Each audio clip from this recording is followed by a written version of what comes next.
We've got a pretty important definition to start off this video. It says the values of x in the domain of f of x. I'm going to highlight that and come back to it later. Where either f prime of x is equal to 0 or f prime of x does not exist are called critical numbers of f, or sometimes I'll call them critical points of f. So these are places where f prime of x is equal to 0, and then let's just stop and think about that for a minute. If we have f prime of x is equal to 0, well, that means we have a horizontal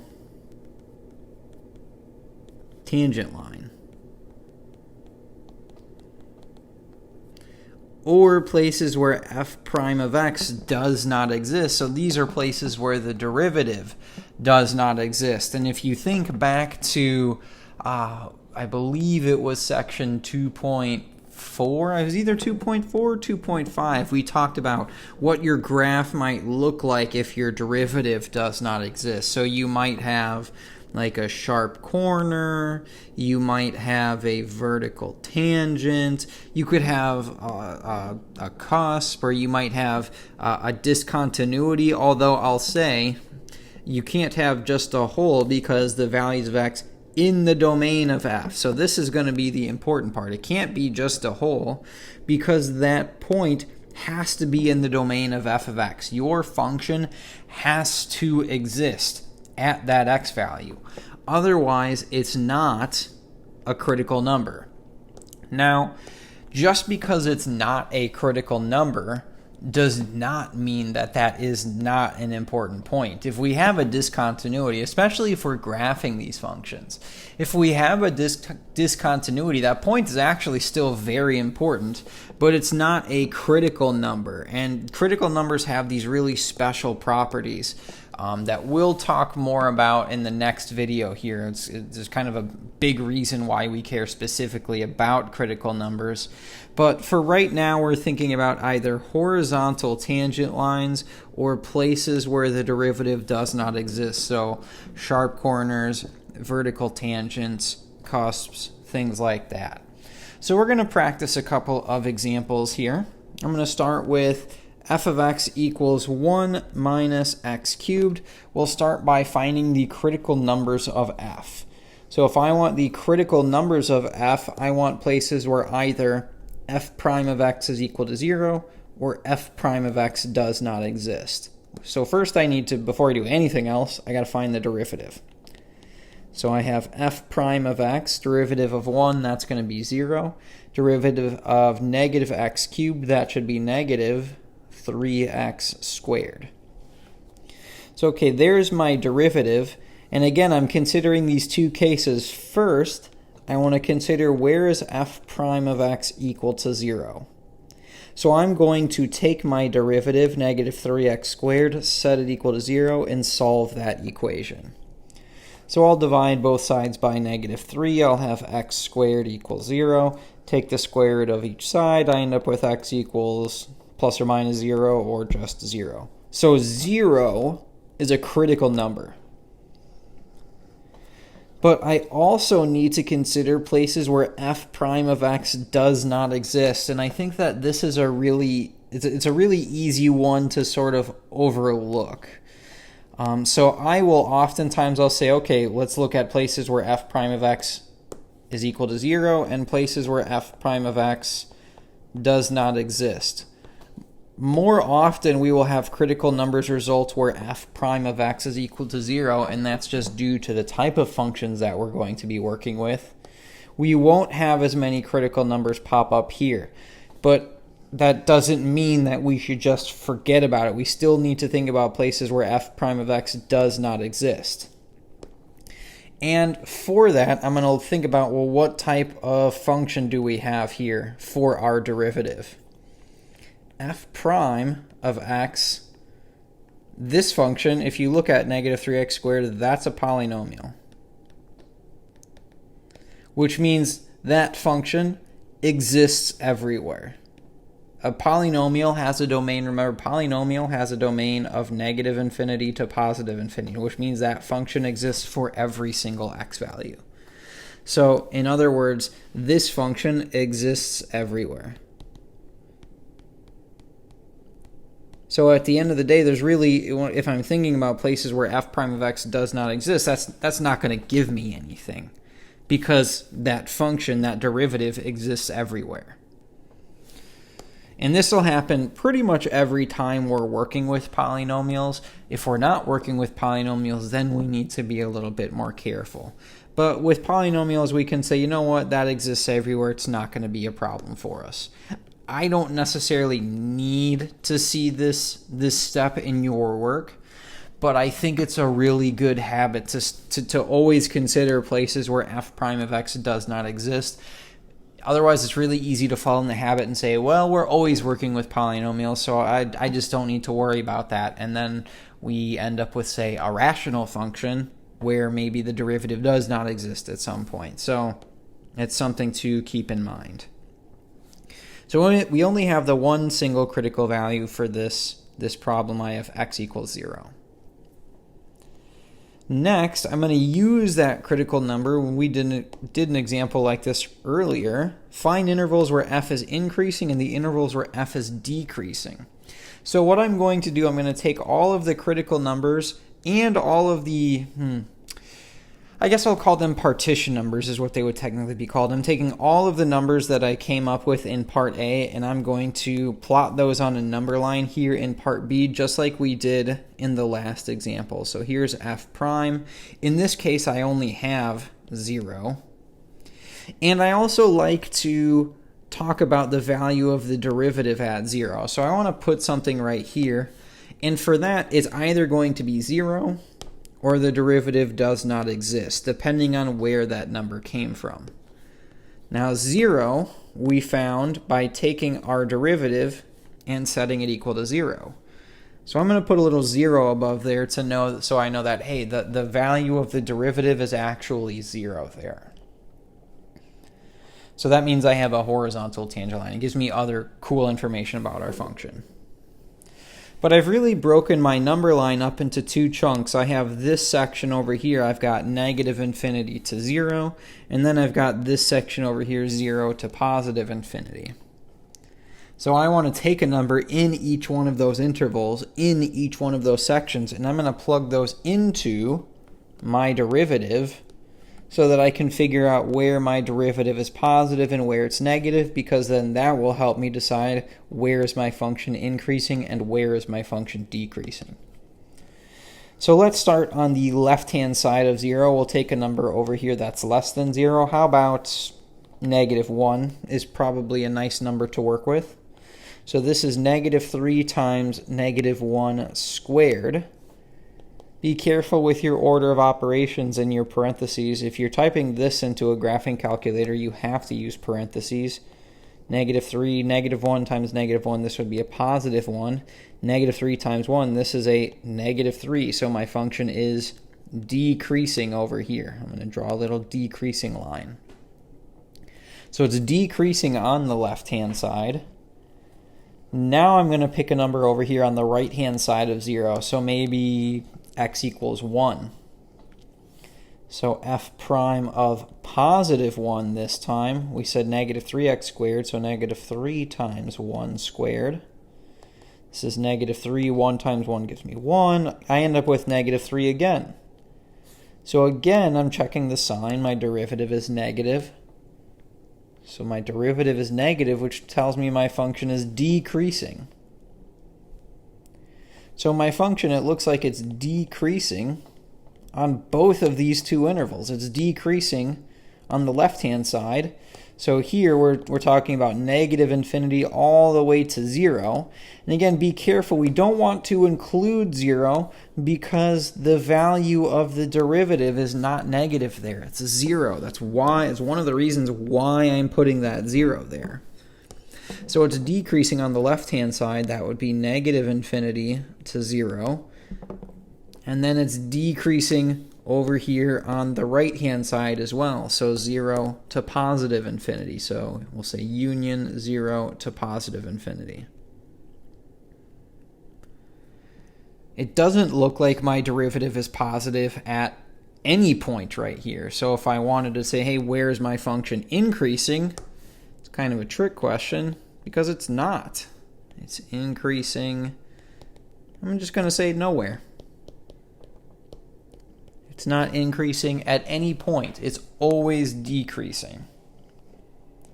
So let's actually make a rough sketch of what this looks like. The problem didn't ask us to, but I think this is kind of a neat graph. It's always decreasing, except at x equals 0. So again, x equals 0 seems like a pretty important point. I'm going to take that and plug that into my original function. So let's sketch the function down here. So I want to take 0 and plug that in. And what was my function? I've already forgotten. It was 1 minus x cubed. So 1 minus 0 cubed, this is, 1 minus 0 gives me 1, so I have a coordinate, a point at 0, 1. That point seems important. So okay, let's actually make just a little bit more room here. All right, so we have our point right here at 0, 1. Now what's going on at 1? What's the behavior of our graph? We said right here, we came up with that point 0 because we set our derivative equal to 0. Well, if our derivative is equal to 0, that's where we have a horizontal tangent line. So again, I'm actually just going to draw in that horizontal tangent line. I know I should have a horizontal tangent line right here at 0, 1. And on the left-hand side of my function, we said it's decreasing over there. So my function is going down. So it's decreasing. But when I get closer and closer to this point right here, we just said we should have that horizontal tangent line. So it almost needs to level out there for just a moment. But then something different happens. You might expect it to bounce back up and look like a parabola, but it actually doesn't here. Because we said it continues to decrease on 0 to positive infinity, which means my graph continues to kind of fall down. Whoops. My graph continues to fall down. I just cannot draw. There we go. That's pretty good. On the right-hand side. So hopefully we can sort of see that horizontal tangent line here at 0, 1. It's a little bit different than other horizontal tangent lines we've seen up until this point, but it's still a horizontal tangent line, and this function is decreasing on both sides of 0. It's going down on both sides of 0. So this is what the graph of our function would look like. And that's something I want to keep coming back to in this section, because when we get to section 4.4, that's really just going to be graphing more functions. And the more work we can put in now to understanding what the graphs of these functions look like, the less work we're going to have to do later on. Let's look at one more example. So this time I have a rational function. I have x squared plus 4 over x squared minus 4. So okay, just like last time, I want to start by finding the critical numbers of f. Critical numbers, remember critical numbers, just so that we don't forget, critical numbers are points in the domain where f prime of x is equal to 0 and places where f prime of x does not exist. In both cases, I need to find the derivative, so let's start with that, f prime of x. And here, oh boy, look at this. I get to use my quotient rule. It is my lucky day. So I'm going to use my quotient rule. It says low, x squared minus 4. D high, derivative of my numerator will be 2x. Minus high, that's x squared plus 4. D low, derivative of my denominator will also be 2x. Square the bottom, x squared minus 4, quantity squared, and away we go. So we will want to simplify that numerator a little bit. I will want to go ahead and take this 2x and distribute that here. Actually, let's make sure we can still see the function. So let's see, I'll have 2x cubed minus 8x. I'm going to first distribute this 2x. I'm going to hold off on that minus sign here. So let's do this. I'm going to put minus, and then in parentheses I will have 2x cubed plus 8x. Denominator you don't need to do anything with. We'll leave that as x squared minus 4 quantity squared. And now I'll go ahead and change this minus to a plus. Let's distribute that through. I see 2x cubed minus 2x cubed. Those two cancel. Negative 8x plus negative 8x, I will have negative 16x divided by x squared minus 4 quantity squared. Here is my derivative. Whew. Cool. So I have my derivative, and now I think I kind of covered it up here. Remember, we want to find critical numbers. So we want to find places where our derivative is 0, places where our derivative does not exist. So let's do that. Let's do that over here. So first I'm going to take my derivative and set this equal to 0. So now you could take the whole function, negative 16x over x squared minus 4 quantity squared, set that equal to 0 and solve. But think about what your first step would be. Your first step would be to get rid of this denominator. So I would multiply both sides by x squared minus 4 quantity squared. What would that leave you with? Well, that would just leave me with negative 16x is equal to 0. You can jump straight to this step.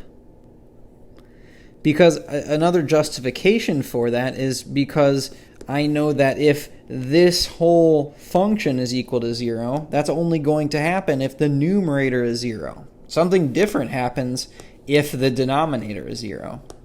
So I'm just going to take the numerator, the top part of that rational function, which is negative 16x, set it equal to 0 and solve. I'll divide by negative 16. I should end up with x equals 0. It's okay, cool. I've got one of my critical numbers. But we also need to consider places where f prime of x does not exist. And here is a place where this matters a great deal. Places where f prime of x does not exist. Okay. What would make this function, right, this derivative not exist? I have a rational function. Boy, it would be a big problem if my denominator was equal to 0, because then I'd be dividing by 0. I really don't want to do that. So I'm going to take my denominator, x squared minus 4 quantity squared, set this equal to 0 and solve. So I'll take the square root of each side. I end up with x squared minus 4 is equal to 0. And then x squared equals 4. Take the square root. I end up with x equals plus or minus 2. So these are critical numbers, right? Well, hold on there. Maybe. There's one really important part in the definition of critical numbers that's very easy to overlook. And let me erase it, all this stuff here, so that we can see it. The values of x in the domain of f of x. This part's tremendously important. They have to be in the domain of your original function. So when I looked at, in this example, it wasn't a problem because we were working with a polynomial. Polynomials have domain of all real numbers. That's not a problem. In this example, however, this is a problem because I have a rational function. My domain may not be negative infinity to positive infinity. I may have holes or asymptotes in my graph, which would mean that perhaps these are not critical points. So you need to go back and look at the domain of that original function. Let's maybe do that in red. So if I look at this function right here, I say, again, that's a fraction, a rational function. It would be a really big problem if our denominator was equal to 0. So I'm going to take x squared minus 4, set that equal to 0, and solve. So here I have x squared equals 4. x equals plus minus 2. Or rather, x cannot equal plus or minus 2, because if I plug in x equals positive 2 or negative 2, that makes our denominator 0. That makes the expression undefined. So our domain, if you really wanted to write the whole thing out, the domain, there's really 3 parts to it: negative infinity to negative 2, negative 2 to positive 2, and positive 2 to positive infinity. But really the important part, I think, is this right here. It's that x cannot be negative 2 or positive 2. Because essentially what I'm saying is that negative 2 and positive 2 are not in my domain. If they're not in my domain, these are not critical numbers. These are not critical numbers.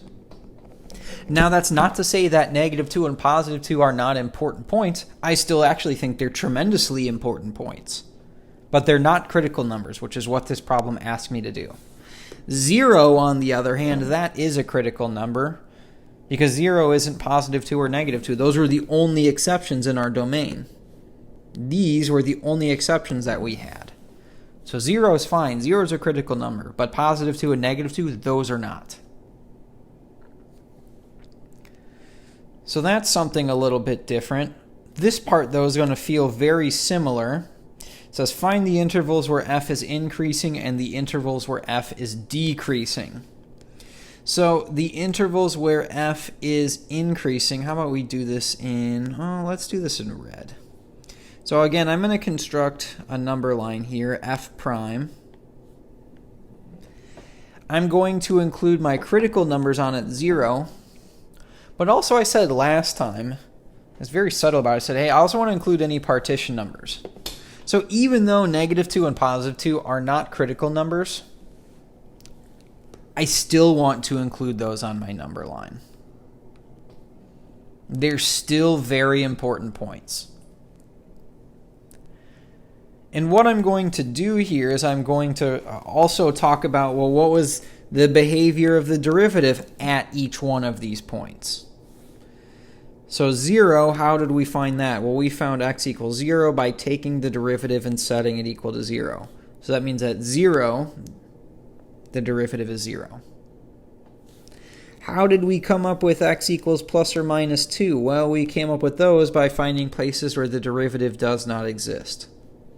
So I'm going to make a little note to myself here that the derivative does not exist at negative 2 and positive 2. I think if you follow along with the textbook or some of the problems in my math lab, they might say ND, stands for no derivative, means exactly the same thing.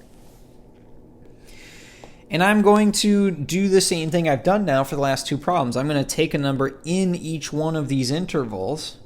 I'm going to plug it into my function, or excuse me, plug it into my derivative, and see, okay, do I end up with a positive number or a negative number? That's really what I'm interested in. So first I need a number over here. Let's take, how about negative 3? So I'm going to take f prime of negative 3, plug that into my function. So this is negative 16 times negative 3 divided by negative 3 squared minus 4 quantity squared.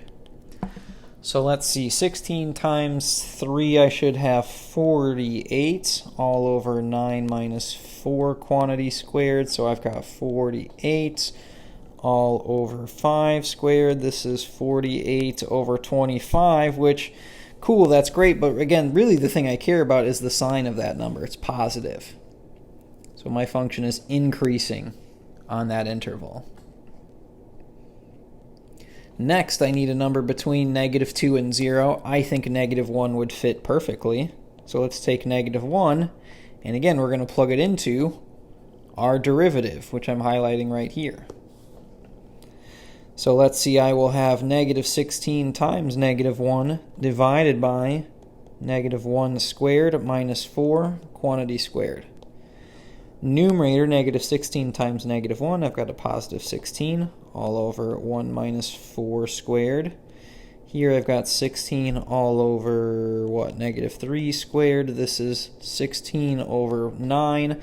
Positive 16 over positive 9 gives me a positive result, which means my function must be increasing there. So okay, we're doing pretty good. I'm going to take a number right here now, between 0 and 2. So how about x equals 1? And again, I'm plugging it into my derivative. We're always plugging this into our derivative for right now if we're trying to determine where our function is increasing and decreasing. So f of 1, negative 16 times 1, or f prime of 1, excuse me, 1 squared minus 4. So here I'll have negative 16 all over 1 minus 4 squared. This should look pretty familiar. This is negative 3 squared. I'll end up with negative 16 over 9, but here I have a negative divided by a positive. It's a negative result, which means that my derivative is negative. My function must be decreasing between 0 and 2. One last one. Need a number to the right of 2, so how about positive 3? F prime of 3. So let's see, negative 16 times 3 divided by 3 squared minus 4 quantity squared here, negative 48 all over 9 minus 4 quantity squared. I'm going to cheat here in this one a little bit. 9 minus 4 quantity squared, I know that's going to be a positive 25. So this is negative 48 over 25. Here we have a negative result once again. So it's negative, which means that my function must be decreasing. So at this point, all the hard part of my problem is done. I just need to decide where's my function increasing and where's it decreasing. Well, it's increasing wherever my derivative was positive, so on the left two intervals. So negative infinity to negative 2 and negative 2 to 0. So let's see. Let's label this in green. It is increasing on negative infinity to negative 2 and negative 2 to 0. It's decreasing wherever the derivative was negative. Well, that's between 0 and 2, and between 2 and positive infinity. So it's decreasing on 0 to positive 2 and 2 to positive infinity. Holy moly. So there is our solution. That is where our function is increasing and decreasing. So the reason we care so much about some of these critical numbers is it's going to turn out, we'll talk more about this in the next video, is that critical numbers are the location of where we may have a local maximum or a local minimum. A local maximum is a high point or a, quote, peak on the graph, right? So think about like an upside down parabola has a local maximum right here. Now, your graph doesn't necessarily have to be smooth. If I had, say, an absolute value graph, I could have something that looks like this. I could have something that looks like this. You could have all sorts of things. But as long as you've got a point that is higher than the points that are close to it, you have a local maximum. If we want instead a local minimum, just take all those graphs that I drew on the left-hand side, flip them upside down. So think about the graph of y equals x squared. I've got a local minimum right here. Absolute value of x has a local minimum right here at this sharp corner. Here, I have a local minimum. And if I ever talk about local extremum simply refers to the set of all local max and min values. So whenever we say local extrema, that just means the local, I almost said local extreme points. It means the set of local maximum and local minimum values. And it turns out that these are going to be tremendously important points for us, and we'll talk more about that in the next video.